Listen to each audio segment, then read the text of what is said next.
Uncover one of history's greatest mysteries in Indiana Jones and the Great Circle, a first-person single-player adventure video game set between the events of Raiders of the Lost Ark and The Last Crusade. The year is 1937. Sinister forces are scouring the globe for the secret to an ancient power connected to the Great Circle, and only one person can stop them: Indiana Jones. Adventure calls. Indiana Jones and the Great Circle releases on December 9th on Xbox Series X and S, Game Pass, and PC. Pre-order Indiana Jones and the Great Circle now. Rated T for Teen. Copyright and trademark 2024 Lucasfilm Limited. All rights reserved. A hilarious new stand-up special from comedy legend Jim Gaffigan, The Skinny, is coming to Hulu November 22nd. This Thanksgiving, see Jim in a whole new light as he gives you the inside scoop on everything from parenting teenagers to weight loss and gaslighting family members. For everyone in need of a happy hour, the new hilarious stand-up special, Jim Gaffigan, The Skinny, is now streaming on Hulu. For exclusive podcasts and more, sign up at patreon.com/partnersincrimemedia. This week's Law & Order Marathon winner is Sheeds Darcy from Galway City in Ireland. Sheeds will get a marathon decal showing she watched 26.2 hours of her favorite crime show. To be next week's winner, sign up at lawandorderpodcast.com. I'm Kevin Flynn with Rebecca Lavoie and Aviv Rubinstein, and these are their stories. You think you know who did it, but you don't know who did it. Law and order, law and order, law and order. It's no ordinary police procedural, baby. It's the FNOG of police procedurals, baby. Law and order, law and order, law and order, law and order. These are their stories, these are their stories. Welcome to These Are Their Stories, the podcast about network TV's most enduring crime franchise and the real-life cases that inspired their shows. I'm Kevin Flynn. Each podcast will break down an episode from either Criminal Intent, SVU, or Original Recipe. And today we're looking at SVU Season 6, Episode 9, Week. Our guy attacked 3 women in one night, and if Miranda is the 4th, then any forensic evidence we have is degrading as we speak. I get it, but my priority now isn't the case, it's the patient. Who thinks that you're implanting listening devices into her body. Joining me to do just that is true crime author and the host of Crime Writers on Netflix's You Can't Make This Up podcasts, Rebecca Lavoie. Hello, Rebecca. Hey, Kevin. Thanks for having me back. And rounding out our panel is our special returning guest from the Special Viewing Unit podcast. It's Aviv Rubinstein. Hello, Aviv. Don't be a werewolf. Don't be a werewolf. Don't be a werewolf. Don't be a werewolf. All right. So I want to say congratulations on your 350th episode of Special Viewing Unit. Thank you very much. Yeah, last week you did an episode that we just did ourselves. Season 16, Episode 5, Porn Stars Requiem. Oof. Now, were you as surprised as we were that a woman who turned 18 years old that day accidentally auditioned for a porn series about girls who want to do porn on their 18th birthday? What are the odds, Kevin? They're pretty slim, I thought. I mentioned this in our episode, but I think some listeners will know that the first image of that episode is a very familiar black leather couch. And as soon as I saw that, I was like, oh no, I'm going to have to do some introspection in this episode that I'm not going to be happy about. I didn't recognize the black couch. Is that for all the porn episodes? Oh, okay. Yes, and all the porn on Pornhub. All the porn. Which, by the way, can I just interject something here? Our sponsor today is Pornhub. I discovered an incredible new category on Pornhub by accident. Yeah, okay. Podcasting. No, sir. There is podcasting porn Wait, on is Pornhub. It like ASMR? Is it like you listen know how to like the porn? when you see all the categories, it's like babysitter, stepmom, women like this. There's literally one called podcasting. And are the videos? It's fake is it podcasters. That gets stuck. I can't plug in my microphone. We're brought to you by Casper Mattress. Let's lie down on it. Stamps.com. I was in a film festival in 2007 in Lausanne, Switzerland, in like kind of this experimental film festival. And a dude that I made friends with, his film was just like a speak and spell that was reading all of the porn categories in alphabetical order. And it was called the ABCs of Porn. And it's like, 8 minutes. And all it is like the robot voice saying all the categories. And podcasting wasn't on there because it was 2007. But B, very funny. Really, really funny short film. Love that. Now, Aviv, of all the franchises, which 2 cops are your favorite Law & Order detective team? Favorite Law & Order detective team. I have to say, I was all ready to say the dream team of Munch and Finn. Mm-hmm. But when I watched this episode today, seeing Elliot Stabler like enter the frame after not having seen him for several seasons in our show what was this like comforting thing. And then I had to remind myself that Elliot Stabler might be the worst cop ever. But there was something there. It was like a simpler time back then, I suppose. But I still got to go with Munch and Finn, classic odd couple, Statler and Waldorf pairing. The best. And who's your favorite prosecutorial team? Favorite Law and Order District Attorney Prosecutorial Team. We are deep in the Barba years, and so I am a Barbophile through and through. He's always so put off by the job, the cases they bring to work. They're like, my God, a rape. I mean, speaking of Porn Stars Requiem, like he goes positively maniac when the judge commutes that rapist sentence, and I was like, Barba, you're my guy. Good job, buddy. All right, now let's take a look at the first half of this episode. Special Victims Unit, Season 6, Episode 9, Week. Just a note, we'll be discussing the fictional story of fictional detectives investigating fictional crimes against fictional victims. And if you still find that especially heinous, you can go ahead and listen to a different one of our episodes. I mean, fictional weak victims. That's so offensive. The SVU squad responds to a rape in the apartment of a woman who uses a wheelchair when another call for a different rape comes in from a different apartment in the same building. This time, the victim is a mother holding a baby. Neighborhood canvass is ongoing. CSU is still pouring through the dumpsters in the alley. 2 rapes in under an hour. This guy's not wasting any time. I think he stalked the first victim. Perp sounds like he's seen her before. Samantha was opportunity. That guy's on a binge. First rape didn't live up to his fantasy. He sees Samantha after he's left Colleen, figures he has another chance at finding the perfect girl. There never is a perfect girl. Both victims tell detectives their rapist smelled like cigarettes and made them say how good he was at aggravated felonious sexual assault. Benson and Stabler learned the assailant tried to pull a third woman into an alley, but she fought him off by striking him bloody with her crutches. They deduce they have an attacker who stalks vulnerable victims and is now escalating. He's got dirty, chewed-up fingernails and drives a blue Ford Taurus. That's when a woman having a psychotic episode wanders into the squad with a wanted poster of the suspect. Believing she's their fourth victim, the detectives take Miranda Cole to Bellevue, where Olivia has a tense reunion with her old academy classmate Rebecca Hendricks, who left policing to go into medicine. They medicate Miranda, but Dr. Hendricks won't let them perform a rape kit until she's better. Meanwhile, Elliot gets a call that another woman has been raped, but this time, the victim was murdered. Miranda eventually comes to, but speaks in a disjointed stream of consciousness about terrorists, molecular bonds, teleportation, and people eating dogs and cats in Ohio. Semen from her rape kit matches Raymond, another mentally ill patient. Hendricks says it probably happened in the hospital and was likely consensual. Benson and Stabler still don't know if Miranda was raped, but if so, it wasn't recently. They return to Bellevue to question her further, but Miranda has checked herself out. Okay, so there's a dramatic opening here. We see that it's 4:47 a.m. in the morning. A window has been left open. Furniture has been tossed. The curtain is blowing in the breeze. Colleen is on the floor, and there's a knock coming from the door, and it's Benson. Colleen, we're here to help you. Your landlord gave me the key, but I'm not going to use it unless you say I can. We've got a key to the apartment, but I'll only use it if you say it's okay. Cool. So this is how so many dead bodies go without being discovered, right?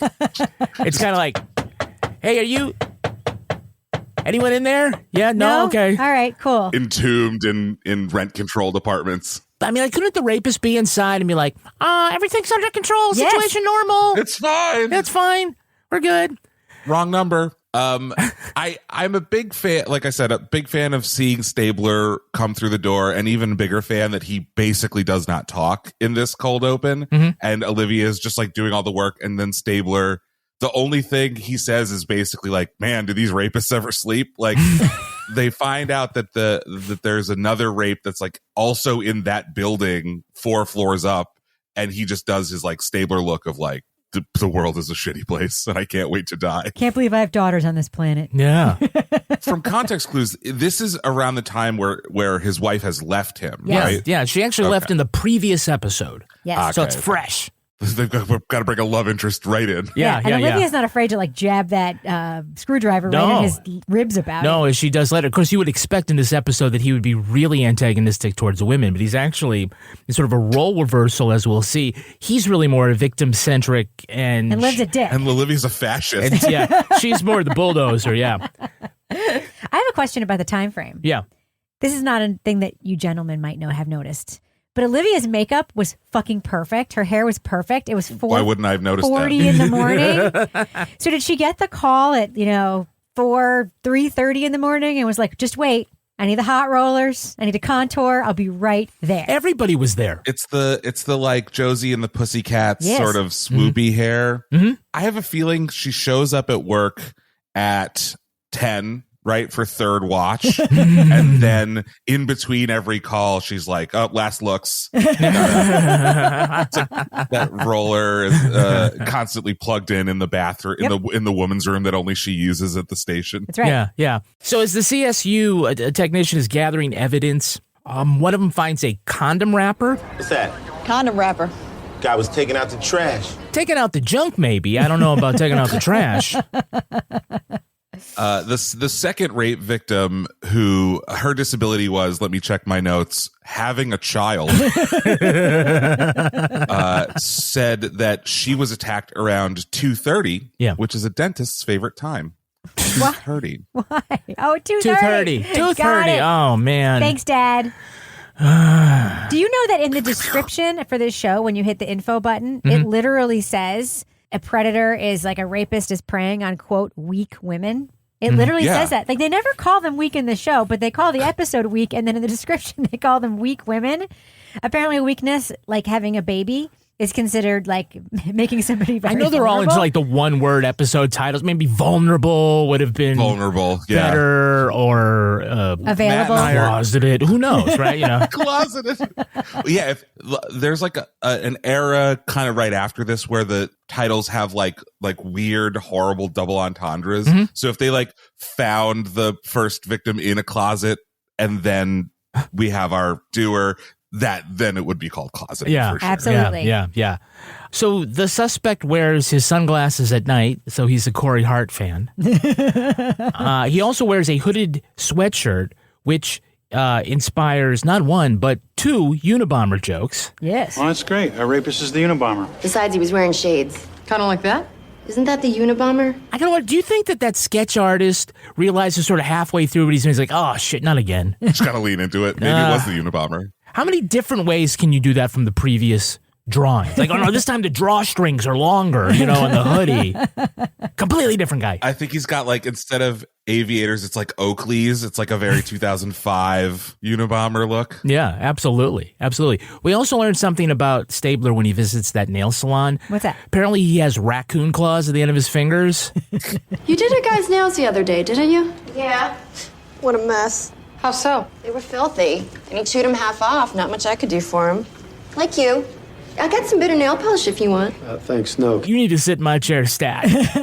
Okay, so I had done a lot of these, 350 SVU episodes, and this one sticks out because it is an Asian-owned nail salon. Yes. And this episode sticks out in my memory because the like detective work that I did was the first person that they talked to at the nail salon speaks in a completely American accent, but speaks in pidgin English. Yes. Comes in for a manicure and pedicure about once a week.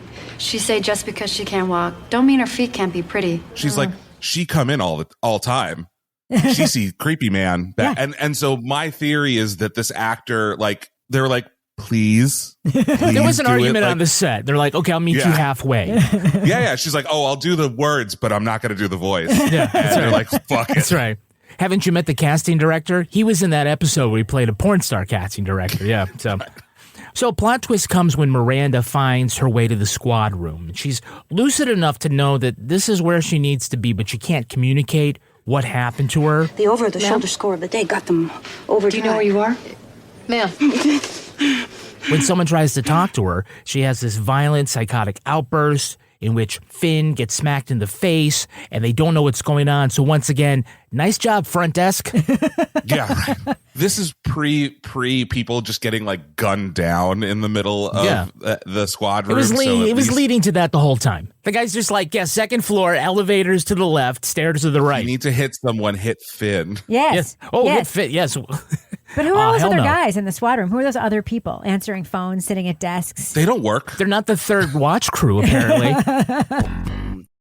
So we have a couple of Hey, It's That Girls. Hey, it's that girl. Tell us who is playing Dr. Rebecca Hendricks. That's some kind of doctor. Mary Stuart Masterson. Schizophrenics rarely false report sexual assaults, and stress often precipitates a psychotic break. Right, Mary Stuart Masterson, you'll remember her as Watts, the friend-zoned mechanic in Some Kind of Wonderful, and Johnny Depp's schizophrenic sister in Benny and June. Lots of schizophrenia tie-ins. Yeah. Today. Yeah. Don't forget that she was in Fried Green Tomatoes. More recently, she's had recurring roles in Blind Spot and For Life. This is the first of 5 appearances on SVU as this character. Really? Yes. Liv hates her so much. Yeah, you got shit to work out. They find a common ground, I think. That they were really trying to make her happen as they were trying to do a love triangle between like Olivia Elliott and Dr. Hendricks, and it just didn't stick. Yeah, eventually this character is the one that at Cragen's request, analyzes both Benson and Stabler to find out, like, if they're too close to one another. Yes. They're like, that's on her, right? Yeah. So Mary's first on-screen role was at the age of 11 in 1975 in the thriller The Stepford Wives. Wow. Her line was, "Daddy, I just saw a man carrying a naked lady." Yeah, that's that. She's also in a movie that I really love called Chances Are, where Robert Downey Jr. comes back to life and tries to fuck his own daughter. That's especially heinous. That actually happened in an episode of SVU. You've been sleeping with your own daughter. No. So it's Shooter McGavin, who has a real name that I can't remember, dies. He's married to Sybil Shepherd, and then he gets reincarnated as Robert Downey Jr., has his memory still, tries to fuck Sybil Shepherd. That doesn't play out. And at the end, his memory is erased, and he falls in love with Sybil Shepherd's daughter, who is also his daughter from a previous life. And that's the happy ending. Chances are that's fucked up. Yeah.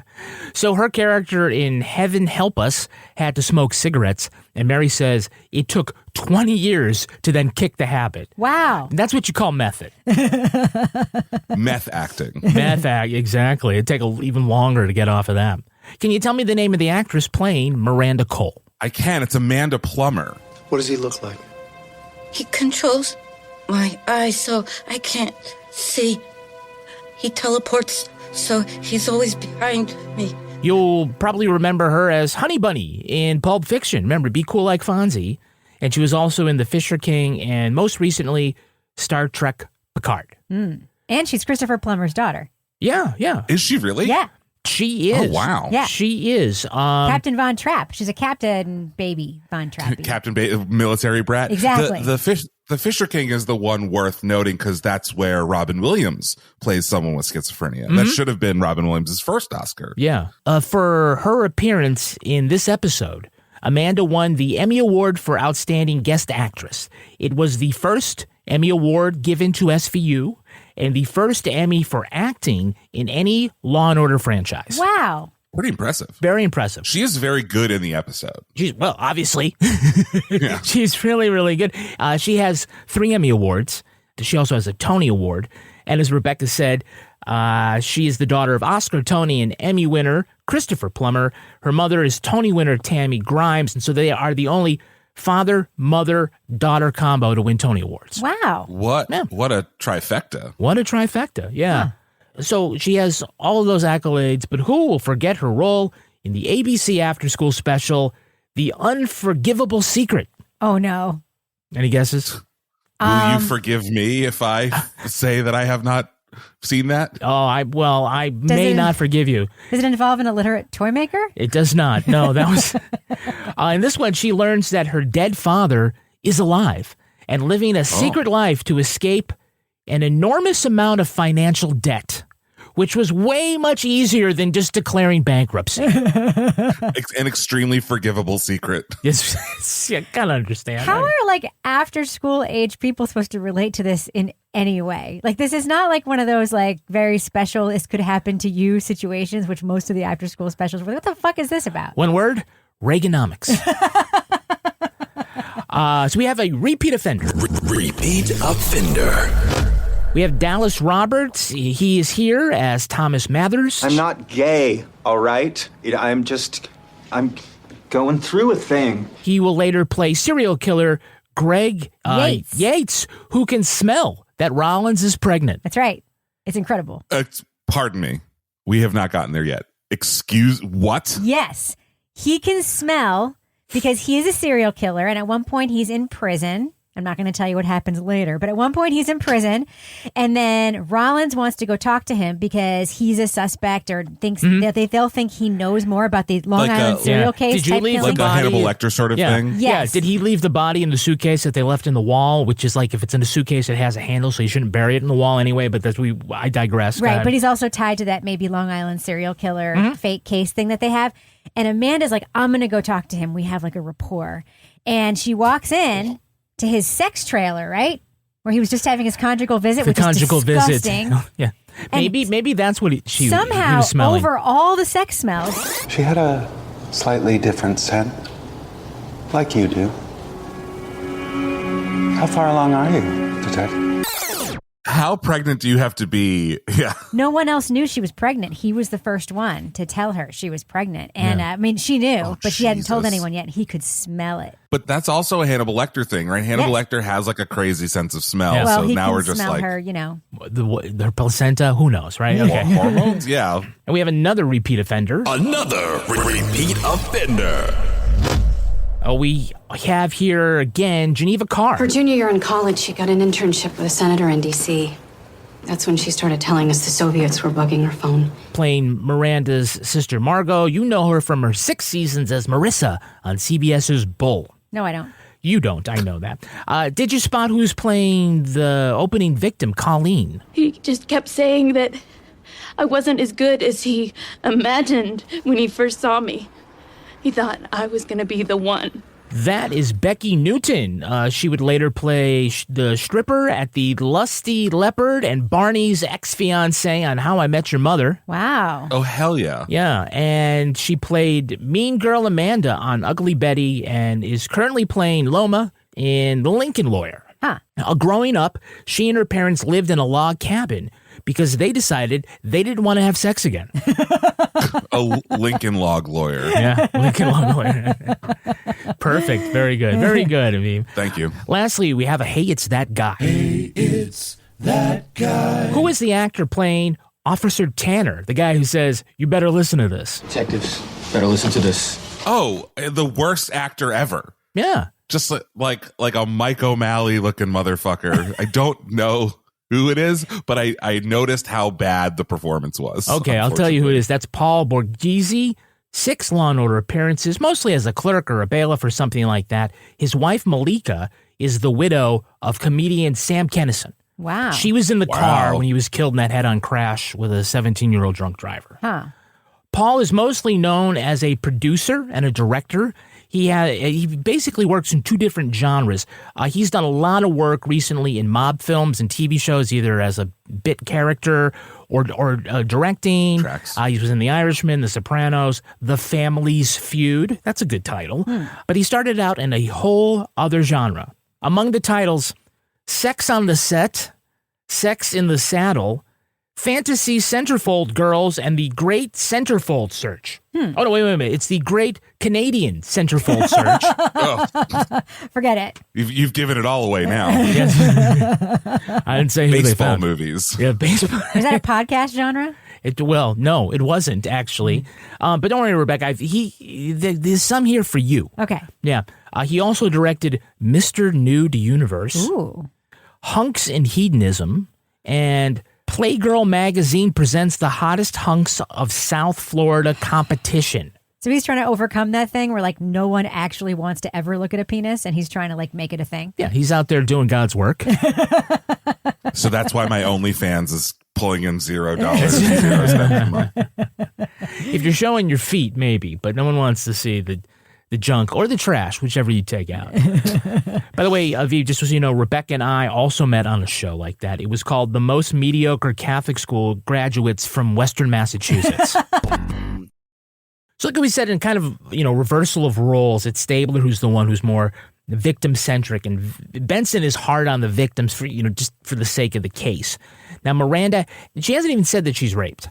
So they'll just assume it because she had the wanted poster that she'd scribbled all over. And now they're pressuring Dr. Hendricks to conduct a kit because they need to solve the case now and get the rapist identity. And I'm wondering, how exactly?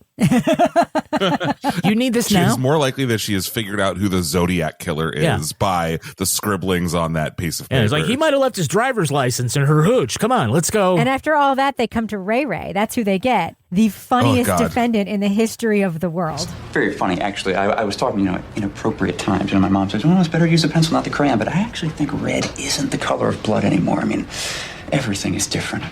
Yeah, he was hilarious. I can't find my head. What does this all mean? All things I would 100% ask if I were in a interrogation room with Stabler myself. Well, you pull a couple of things here together. Let's just start with Amanda Plummer's character, right? Yeah. So we said that Law & Order has really been hit or miss on the material they give actors who have their characters have a mental illness, right? Dennis O'Hare did it beautifully in The Mothership and Pro Se. This paper's full of needles. They cut me and I bleed. And do you hear those chariots? They stole them from me. They want me to sleep. In this episode, they give Plummer dialogue in situations which are riveting. He communicates through the light. Someone in Pakistan tells him how to do it. They give her good stuff to work with, and she does the best with it, and the Academy believed that as well. And then in the same breath, they bring in a different mentally ill character whose big line is, "Hello, I can't find my head." Yeah. I think this is a perfect example of how the actor can elevate the material, because Amanda Plummer is filling a bunch of it, creating empty space and then filling it with a lot of kind of interior work. Even when she says like, oh, he can time travel with 3 atoms plus 1. And there's just this like big grand pause between 3 atoms plus 1, and she's like riveting. There's an episode that Patricia Arquette's in. There's a scene that is entirely silent, and it's just about her maybe making an omelet, maybe like cooking an egg, and it is one of the most riveting scenes I've ever seen on TV. And it's just about like some people you just love to look at and can fill that empty space with good stuff. And then there's Ray Ray. Yeah. Rebecca, it's sort of hard to write dialogue that conveys insanity without maybe making it comical. Right. Totally. What I liked about the writing of her character, too, is they didn't do the thing they always do in these episodes where they have these like schizophrenic or really mentally ill people where they say, she was a genius.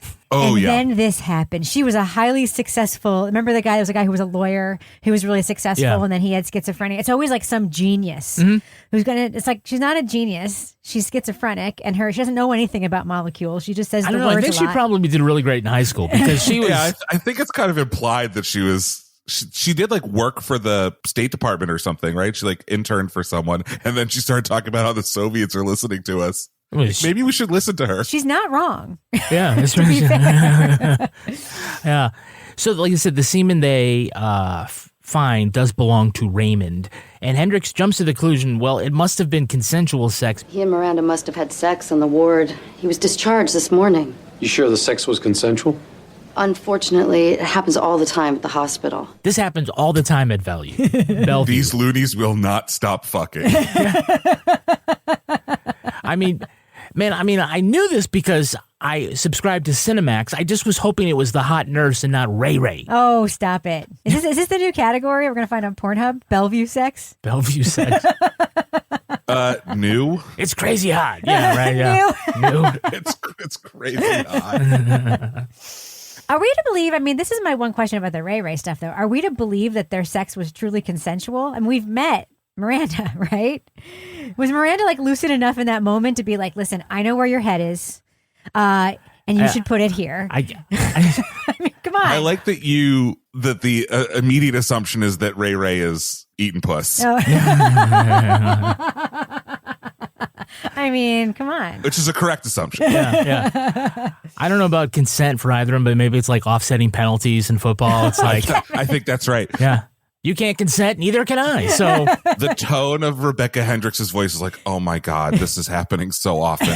It's a real moral gray area. I don't know what the fuck to do. We just can't stop them. She didn't sound that upset by it. Like, it's just like, yeah, sure. Happens all the time. Even you could get laid here, Liv.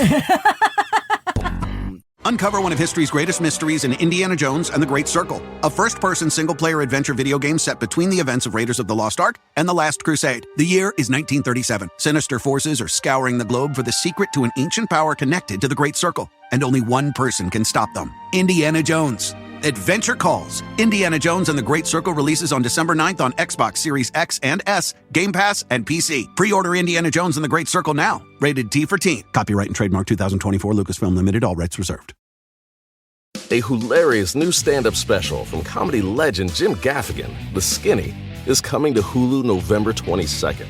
This Thanksgiving, see Jim in a whole new light as he gives you the inside scoop on everything from parenting teenagers to weight loss and gaslighting family members. For everyone in need of a happy hour, the new hilarious stand-up special Jim Gaffigan, The Skinny, is now streaming on Hulu.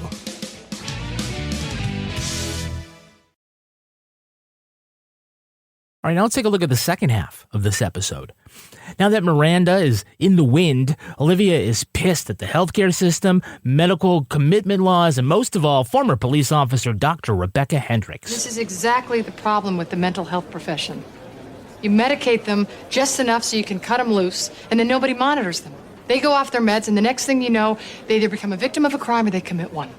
Either way, we have to clean up your mess. So what, we lock them up to make your life easier? Is that your solution, Olivia? If it keeps them safe, yes. Benson and Stabler visit Miranda's apartment and see that she's covered all the windows with mind control protective aluminum foil, which is also surrounding her kitchen, essentially preserving the crime scene like a baked potato. Though barely coherent, Miranda says the rapist made her call him Thomas, and there's only one Thomas driving a blue Ford Taurus living in the neighborhood of the attacks. When Stabler and Finn go to Thomas Mather's apartment, they deduce he is a closeted gay man. Although he doesn't fit the profile of a traditional rapist, Warner takes a cheek swab to gather his DNA. Benson and Munch learn that there were a series of unsolved, escalating Peeping Tom and break-in reports when Mather lived in Michigan and Cleveland. Finn and Munch retrace his steps from the night of the rapes to the home of his chain-smoking, dirty fingernail furnace-owning mother in Queens.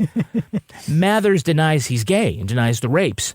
Cragen tells the detectives you got to let him go because his cheek swab DNA doesn't match the crime scene blood. Elliot is still convinced Mathers is their guy, and Hendricks is curious as why a shaving cut on his scraggly face didn't clot. Meanwhile, Benson decodes Miranda's disorganized speech and takes her to the library where she met her stalker. She tells Liv that the suspect picked up a book on physics, all captured on surveillance video.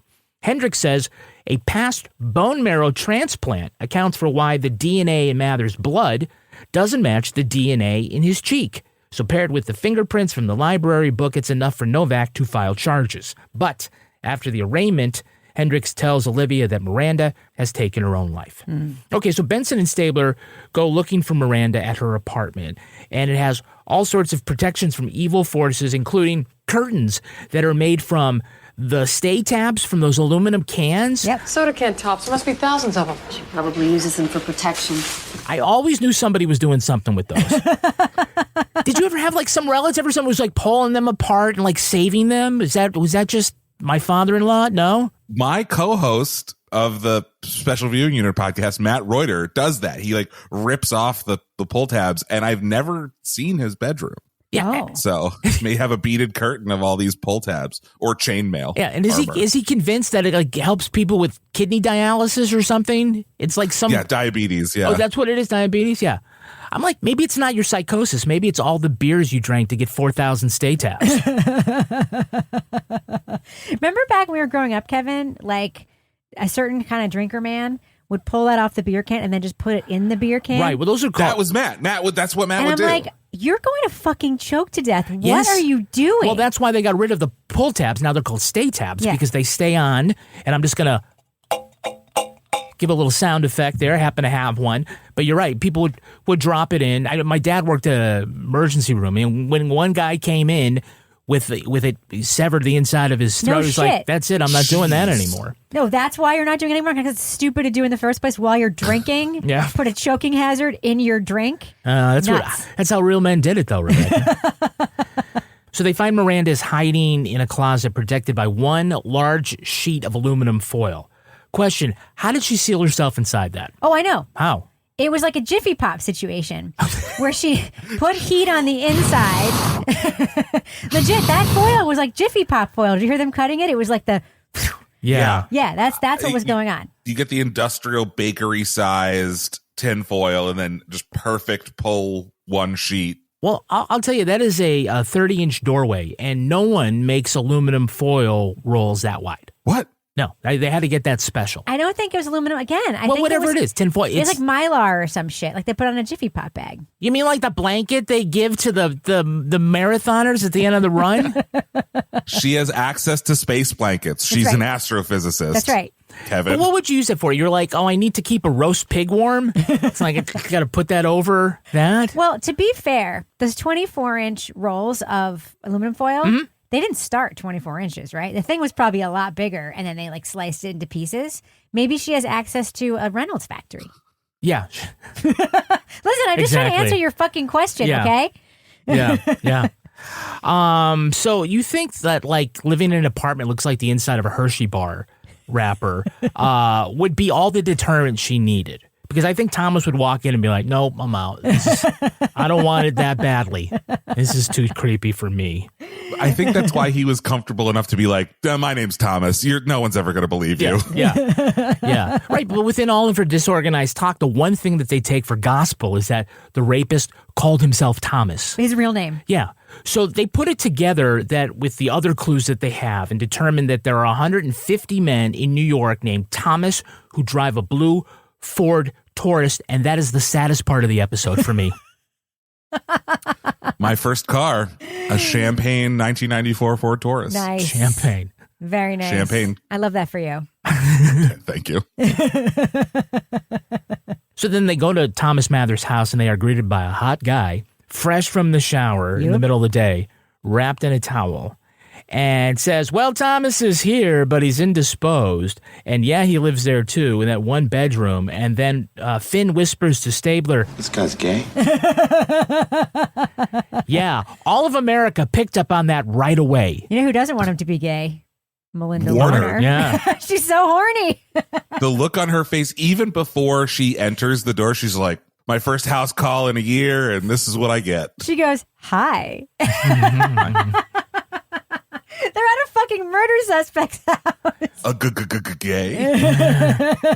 We'll give you that. Yeah, Finn, he's gay. You know, in the very next episode, we'll meet his son, Ken, and Finn will not realize he's gay either. Terrible for a whole gaydar. season. Yeah, totally terrible gay. Finn is a Republican. Oh, that's right. Canonically, he was like an Army Ranger and votes Republican. So he just doesn't see what he doesn't want to see. I want to see.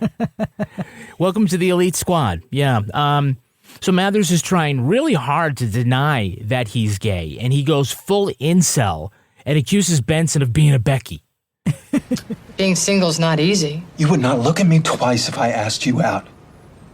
You would not give me the time of day, so don't pretend you understand what I'm going through. You tell her, Chad. You tell her. Your boyfriend is so hot. Right. What the fuck are you talking What are you about? complaining about? and like his boyfriend knows that he's in the closet and gives him shit for like not coming out to the cops. So just give us a DNA sample, we'll clear it all up, we'll get out of your hair. No, No? I don't want to. They're not going to catalog it as homo blood. Jesus, Kevin. I mean, maybe RFK Jr. will, but not Melinda. So during the interrogation, Stabler has a great line. He says, You're just looking for the right girl. And one day you'll rape her and live happily ever after. I did like that. It's a great line. I don't know if Stabler's the right one to deliver it, but well, because he's on assignment, they're unable to bring in Wong.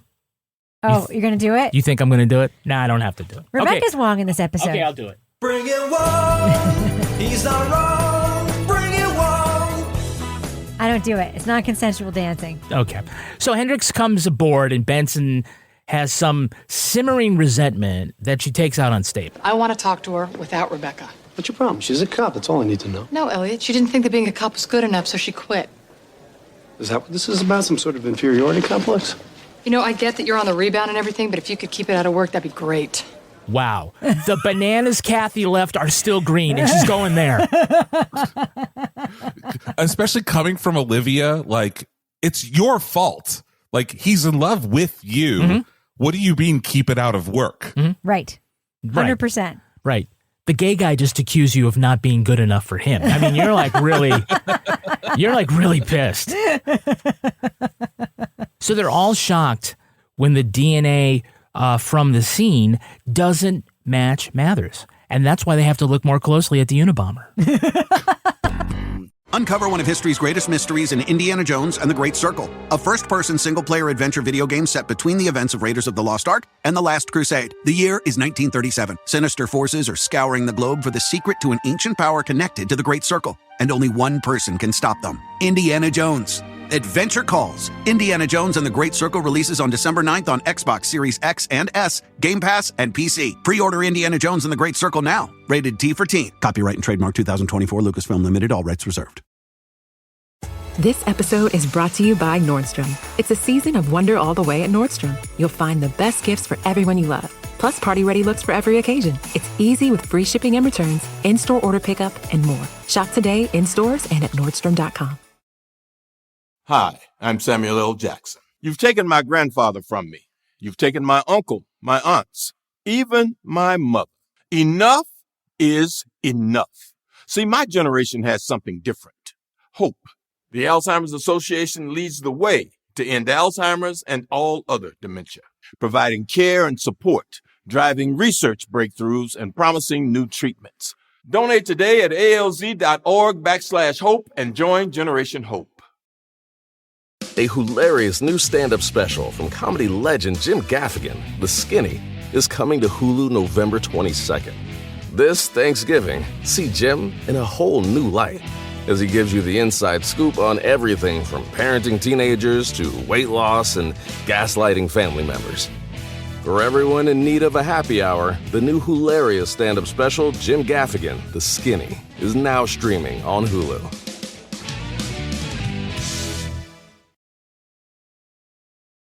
All right, let's take a look at the real-life story that inspired this episode. It's time for Rip from the Headlines. You think you know who did it. You think you know who did it. But you don't know who did it. You don't know who did it. Rip from the headlines. There's more than a passing similarity between the criminal in this episode and the crimes of Troy Graves. In the summer of 1997, Graves was responsible for a series of early morning home invasions and rapes in Philadelphia, several on the same street. His victims said he smelled like an ashtray, and he made them say how good he was during the assaults. The press dubbed him the Center City Rapist.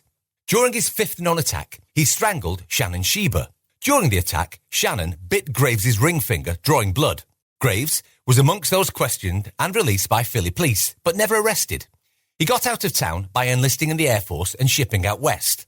In 2001, Graves settled in Fort Collins, Colorado, where he resumed his crime spree, attacking another 6 women in the same neighborhood. Thanks to DNA left at the scene, police knew their suspect was the Center City Rapist. Investigators focused on locals who lived in Philadelphia at the time of Sheba's murder. Graves confessed and pleaded guilty to all crimes in both states. Troy Graves is currently at the Sterling Correctional Facility in Colorado, serving a sentence of life without parole.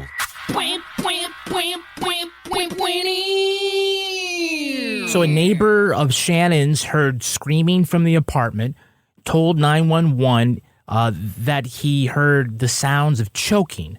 Cops arrived, knocked on the door, and when no one came after 7 minutes, they left. And I have to ask, is it that hard to knock down the door?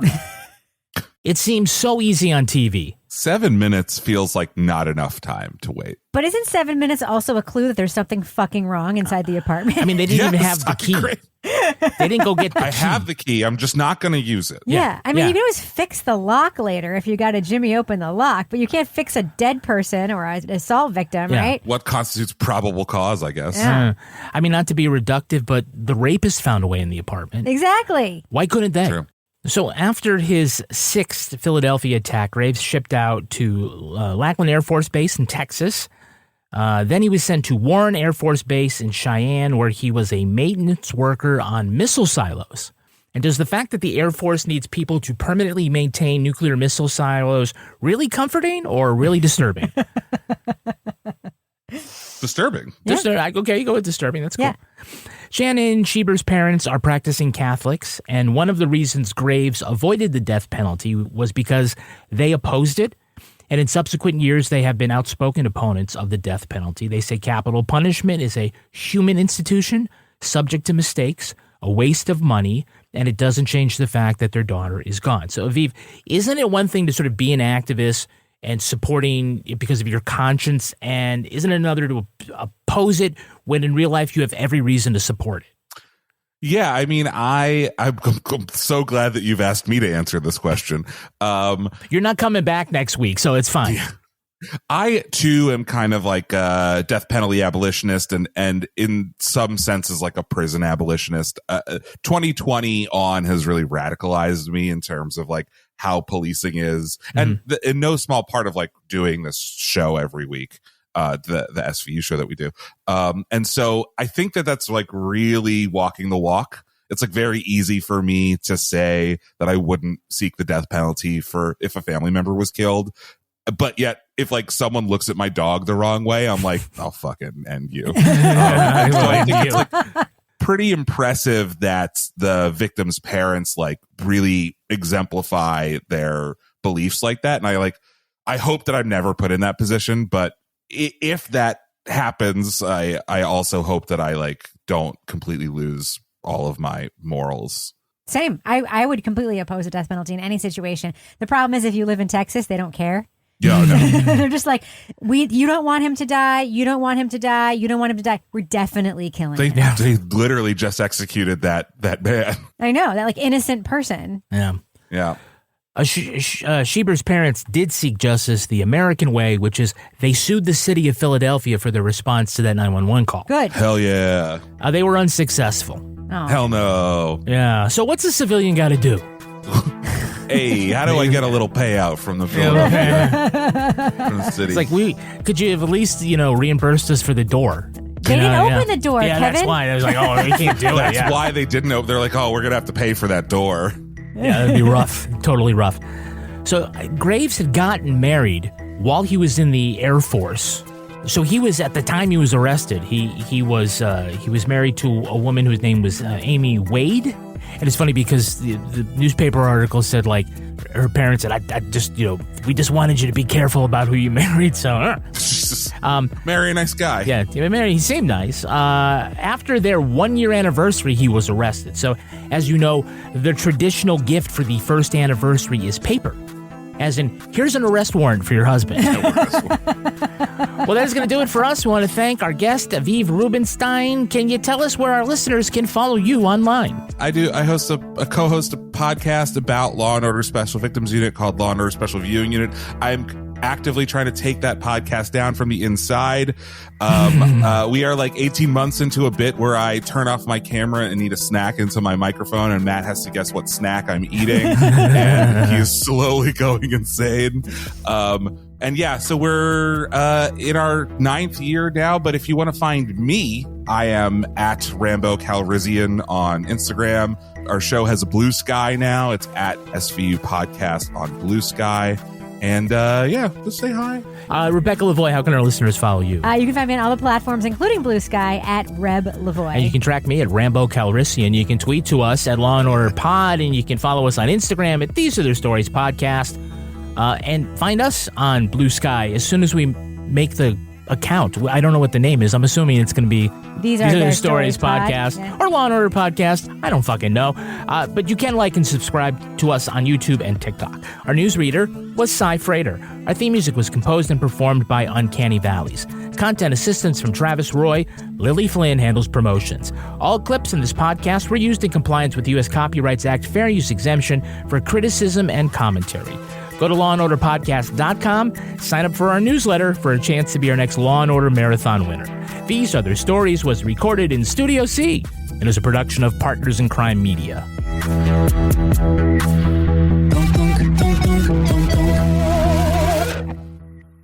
Partners in Crime Media. Get ahead of your 2025 goals at 50% off with Pluralsight's online technology courses. Learn from highly vetted industry tech experts on cloud, AI, data, security, and more than 7,000 courses, hands-on practice and assessments, plus personalized learning paths. Become a tech expert yourself by mastering these in-demand skills and score yourself a six-figure salary. Visit Pluralsight.com and get 50% off Pluralsight's individual annual plans until December 3rd. Hi, I'm Samuel L. Jackson. You've taken my grandfather from me. You've taken my uncle, my aunts, even my mother. Enough is enough. See, my generation has something different. Hope. The Alzheimer's Association leads the way to end Alzheimer's and all other dementia, providing care and support, driving research breakthroughs, and promising new treatments. Donate today at alz.org/hope and join Generation Hope.